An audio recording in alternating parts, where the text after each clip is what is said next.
This channel does not promote any violent, harmful, or illegal activities. All content provided by this channel is meant for an education purpose only.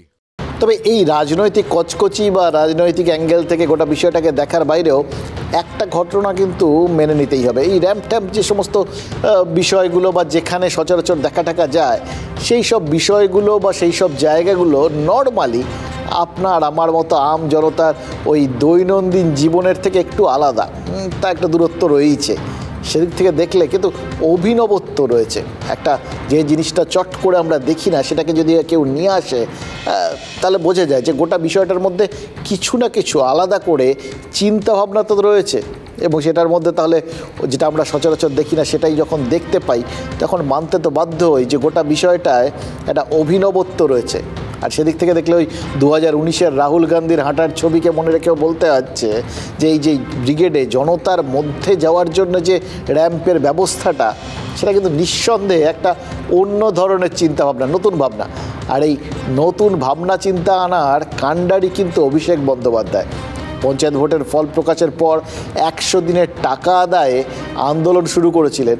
এবার দিল্লিতে কেন্দ্রীয় গ্রামোন্নয়ন মন্ত্রকে ধর্ণা দিতে গেছিলেন, সেখানে রীতিমতো সাড়া পড়েছিল তার সেই ধর্ণা নিয়ে, কিন্তু কাজ হয়নি। তাই জন্য কলকাতায় ফিরে ওই রাজভবনের পাঁচিল ঘেঁষে ধর্ণায় বসে পড়েছিলেন এবং দীর্ঘদিন চালানোর পরিকল্পনা ছিল। কিন্তু অভিষেক পরে নিজেই বলেছেন যে মমতা বন্দ্যোপাধ্যায় বলেছিলেন বলে তিনি আন্দোলন প্রত্যাহার করতে বাধ্য হয়েছিলেন। সেই অভিষেকই কাল ব্রিগেড সভার মূল আহ্বায়ক। তাই জন্যই কি তিনি এই যে এই কামব্যাকটা, মানে ফিরে আসা, মাঝখানে একটা জায়গার থেকে শুরু করে মাঝখানে একটা ছেদ পড়েছিল, আবার সেই জায়গাটাকে নতুন করে শুরু করার মুহূর্তটা, এটা স্মরণীয় করে রাখতেই কি এই র্যাম্প ট্যাম্পের মতো অভিনব চিন্তাভাবনাগুলোকে আমদানি করেছেন? এটাকে কি গালা ক্যামব্যাক বলা যেতে পারে? আমি যদিও আরো 24 ঘন্টা এই ধর্নায় বসতে চেয়েছিলাম, যেহেতু উনি 24 ঘন্টা সময় চেয়েছেন, কিন্তু দলনেত্রী বলেছেন এবং দলীয় নেতৃত্ব যারা রয়েছেন তারা আমাকে অনুরোধ করেছে যে যেহেতু রাজ্যপাল এই সৌজন্যতাটা দেখিয়েছে, বাংলার উচিত পাল্টা সৌজন্যতা দেখানোর। আজকে কর্মসূচি আমরা প্রত্যাহার করছি। আমি ধর্না প্রত্যাহার করতে চাইনি, কিন্তু মমতা বন্দ্যোপাধ্যায় আমার দলনেত্রী, তার যা নির্দেশ, তার যা আদেশ আমার কাছে শিরোধার্য। ব্যাক উইথ এ ব্যাং, এরকমই একটা মানে হইচই ফেলে দেওয়া কামব্যাকের জন্যই সম্ভবত অভিষেক তৈরি হচ্ছে। এবং এই কামব্যাকের প্রসঙ্গটা আসছে এই জন্য যে ওই যে বক্তব্যগুলো শুনলেন, ওই আন্দোলন প্রত্যাহারের পর থেকেই কিন্তু বেশ কিছুদিন মোটামুটি অন্তরালে চলে গেছিলেন তৃণমূলের সাধারণ সম্পাদক, মেঘনাদের মতো আর কি, মেঘের আড়ালে ছিলেন কিন্তু অনেক কিছুই হয়তো আড়ালে থেকে শুধু অবজার্ভ করছিলেন, দেখছিলেন। তৃণমূল দলটাকে প্রাথমিকভাবে সামনের থেকে মনে হচ্ছিল যে সুব্রত বক্সির মতো প্রবীণ নেতারা এই ফাঁকে একটু চালাচ্ছেন ঠালাচ্ছেন আর কি। মমতা বন্দ্যোপাধ্যায় কেন্দ্রীয় বঞ্চনার প্রতিবাদে ধর্নায় বসেছিলেন ধর্মতলায়, সেই সময়ও কিন্তু ওই অভিষেককে সেখানে দেখা যায়নি। তিনি এবং সব তৃণমূল সাংসদরা সে সময় অবশ্য দিল্লিতে ছিলেন, কিন্তু পরে মমতা বন্দ্যোপাধ্যায়ের নির্দেশে অন্য সাংসদরা দিল্লি থেকে ফিরে ধর্নায় সামিল হন।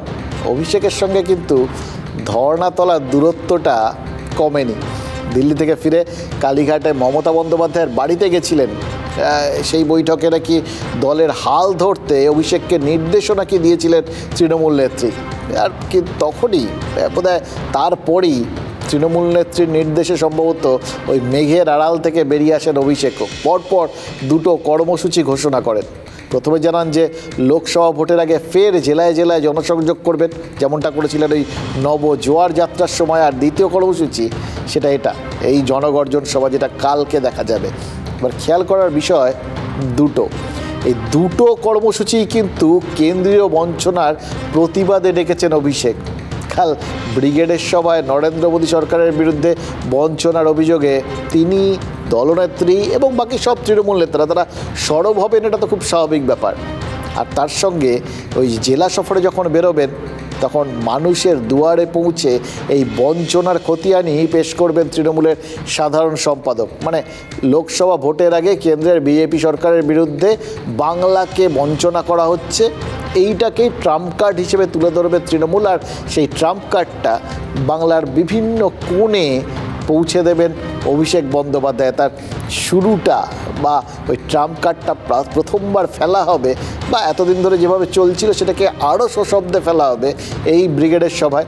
এটা খুব সহজ এবং স্বাভাবিক বিশ্লেষণ, এর মধ্যে কোনো প্যাচ ঘোচ নেই। কিন্তু মুশকিল হচ্ছে রাজনৈতিক ব্যাখ্যা বিশ্লেষণ তো এত সহজে হয় না, হলে তো কোনো কথাই ছিল না। খেয়াল করে দেখুন, অভিষেক গত বছর যেখানে থামতে বাধ্য হয়েছিলেন, এবছর সেখান থেকেই আন্দোলন শুরু করছেন। কিন্তু এর মাঝখানটায় মানে দুটো, এই শেষ এবং শুরু, এই দুটোর মাঝখানে দুটো জিনিস ঘটে গেছে। এক, কেন্দ্রের বিরুদ্ধে মমতা বন্দ্যোপাধ্যায় নিজে আন্দোলন করেছেন। আর দুই, 100 দিনের প্রকল্প বা আবাস প্রকল্পের টাকাটা কেন্দ্রের বিজেপি সরকার দিচ্ছে না বলে প্রথমে অভিষেক নিজের এলাকায় অর্থাৎ ডায়মন্ড হারবারে সেখানে দিতে শুরু করে নিজে মেটাচ্ছেন বলে একটা ডায়মন্ড মডেল স্থির করে দিয়েছিলেন। সেই ডায়মন্ড মডেলের রাস্তাতেই কিনা বা সেই তার মানে অনুকরণেই হোক বা তার যে বক্তব্যটা ছিল রাজ্য সরকার দিচ্ছে না তাই এখন দিয়ে দিচ্ছি, সেই চাপেই হোক, রাজ্য সরকার কিন্তু নিজেই এই টাকা মেটাতে শুরু করেছে। মমতা বন্দ্যোপাধ্যায়ের ঘোষণা মতো ওই 1 মার্চ থেকে 100 দিনের বকেয়া দেওয়া কিন্তু শুরু হয়ে গেছে, রাজ্য দিচ্ছে এই টাকাগুলো। মুশকিল হচ্ছে দিচ্ছে তো বটে, কিন্তু রাজ্যের আর্থিক অনটন তো রয়েছে, এটা তো বারবার মমতা বন্দ্যোপাধ্যায় বলেন, এবং সেই পরিস্থিতি যে বিরাট বদলে গেছে এরকম কোনো ইঙ্গিত তো এখন পর্যন্ত পাওয়া যায়নি, মানে অনটনটা রয়েছে। অভিষেক তিনি তো সরকারের না হলেও শাসক দলের অংশ, শীর্ষ নেতাদের দুজনের মধ্যে একজন, নাম্বার 2, ফলে তারও তো একটা দায়িত্ব আছে, তাই না? সেই জন্য তিনি তো নিশ্চয়ই বুঝতে পারছেন যে এমনিতে এরকম আর্থিক টানাটানির মধ্যে এত পাওনা মেটানো এটা তো রীতিমতো চাপের ব্যাপার। অভিষেক কি তাহলে রাজ্যকে ভারমুক্ত করার উদ্দেশ্যেই নতুন আন্দোলনে নামলেন যাতে কেন্দ্রীয় সরকার টাকাটা দিয়ে দেয়? তাহলে তো রাজ্য সরকারকে আর টাকা দিতে হবে না। তো মুশকিল হচ্ছে গত কয়েক মাসে পরিস্থিতির তো অনেক বদল হয়েছে। সবথেকে বড় বদল, টাকা তো পৌঁছে গেছে, মানে টাকা যেই দিক, কেন্দ্র দিক বা রাজ্য, যাদের টাকা হাতে পাওয়ার কথা, যারা টাকা হাতে না পেলে নিজেদের বঞ্চিত মনে করবেন এবং বঞ্চনার প্রতিবাদে আন্দোলনে সামিল হবেন, সেই মানুষগুলোর হাতে তো টাকা পৌঁছে গেছে, টাকা তারা পেয়ে গেছেন। এবার চাহিদা যদি পূরণ হয়ে যায় তাহলে কি আর আন্দোলনের স্বতঃস্ফূর্ততা থাকে? যে স্বতঃস্ফূর্ততা নিয়ে অভিষেক বন্দ্যোপাধ্যায় দিল্লির কর্মসূচিতে গেছিলেন এবং তাতে যে স্বতঃস্ফূর্ততা নিয়ে এই 100 দিনের শ্রমিকরা সামিল হয়েছিলেন, সেই একই স্বতঃস্ফূর্ততা নিয়ে কি তারা এই তৃণমূলের ডাকা এই যে জনগর্জন সভাটা, ব্রিগেড, সেখানে সামিল হতে পারবেন? 7ই মার্চ কলকাতায় কেন্দ্রীয় বঞ্চনার প্রতিবাদে মিছিল ডেকেছিল মহিলা তৃণমূল। এবার দলনেত্রী পৌঁছেছিলেন, তারও আগে পৌঁছে গেছিলেন সেকেন্ড ইন কমান্ড। মিছিলের শুরুতে হাঁটছিলেন মমতা বন্দ্যোপাধ্যায়, খানিকটা পেছনে ছিলেন তিনি, মানে তৃণমূলের সাধারণ সম্পাদক অভিষেক। কিন্তু কিছুক্ষণ পর দেখা যায় মিছিলে থেকে তিনি আস্তে আস্তে বেরিয়ে গেছেন। অভিষেক কোথায় চলে গেছিলেন? মিছিল কভার করার যার জন্য যে সমস্ত সাংবাদিকরা গেছিলেন আর কি, তাদের সাথে কথা বলছিলেন। তারা বলছিলেন যে হয়তো আশানুরূপ ভিড় হয়নি এবং সেজন্য নাকি সেদিন বেশ ক্ষোভ প্রকাশও করেছিলেন অভিষেক।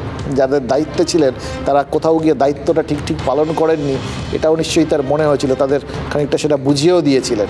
এই ব্যাপারে তিনি অত্যন্ত কঠোর, যাকে যা দায়িত্ব দেন এটা কর্পোরেট স্টাইলে তিনি গোটা দলটাকে চালাতে চান, সেটা তো প্রতি মুহূর্তে বোঝা যায়। আধুনিক চিন্তাভাবনা এবং তার সাথে যে একটা কর্পোরেট স্ট্রাকচার, সেটা দলের মধ্যে নিয়ে এসছেন। সেই জায়গায় যার যেটা অ্যাসাইনমেন্ট যেরকম দেওয়া হয় সেরকম আর কি, যাকে যে দায়িত্ব দেওয়া হচ্ছে তিনি যদি পালন না করেন তাহলে তিনি তো তাকে ছাড়েন না। এবার মমতা বন্দ্যোপাধ্যায় এবং তিনি নিজে যে মিছিলে হাজির, সেই মিছিলে তো প্রবল ভিড় হওয়ার কথা, রাস্তাঘাট বন্ধ হয়ে যাওয়ার কথা, উপচে পড়ার কথা। সেই মিছিলের ভিড় অভিষেকের পছন্দ হয়েছিল তো, নাকি নেতারা কোথাও সেই রকম আশাটা পূরণ করতে পারেননি বলেই আচমকা মিছিল ছেড়ে বেরিয়ে গিয়ে তাদের বুঝিয়ে দিয়েছিলেন যে তারা কর্তব্যে ফাঁকি দিয়েছেন? জানি না বিষয়টা কি অ্যাকচুয়ালি, কিন্তু উত্তরটা যদি হ্যাঁ হয় তাহলে কিন্তু আগামীকাল তৃণমূলের সাংগঠনিক শক্তি পরীক্ষা। মমতা বন্দ্যোপাধ্যায় এবং অভিষেক বন্দ্যোপাধ্যায়ের নামে লোক জড়ো করার ক্ষমতা তৃণমূলের একই রকম আছে নাকি সেটাও একটু বদলে গেছে, সেটা টের পাওয়া যাবে এই লোকসভা ভোটের আগে কালকের সভাটায়। তৃণমূল নেতারা কি চাপটা টের পাচ্ছেন? এই প্রশ্নের উত্তর দিতে গেলে তো কিছু কথা বলতেই হবে, যে কথাগুলো আজ না বললেই নয়।